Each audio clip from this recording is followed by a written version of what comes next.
Let me tell you about this guy. He started in his dreams. It started, and he was floating, you know, and it felt good. He would float in his house, in his room, up to the ceiling, and it felt good, like he was just relaxed and kind of like nothing you could ever feel on earth, you know. So he liked it, you know. He just floated a lot, man. He was floating food. And then he did that for a few years, a bunch of times. And then finally he kind of floated outside his house, you know, and he floated up to the treetops. And that was cool.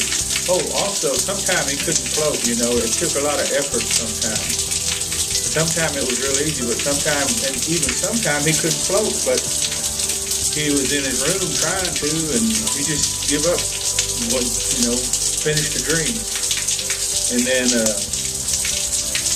anyway, getting back to above the house, he floated up to the treetops, and man, that was fun. And then he floated to, you know, to the high lines, but he didn't get shocked or nothing.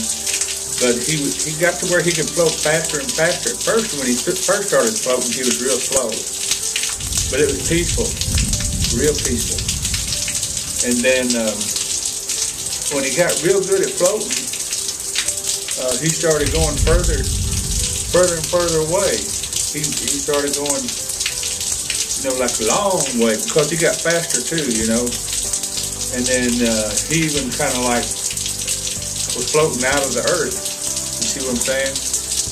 And it could have been an out-of-body experience, but you don't know, you know. You can't prove it unless somebody sees you. Now, I do have a witness, you know, to my out-of-body experience. Somebody that was with me, I found, and here on Earth.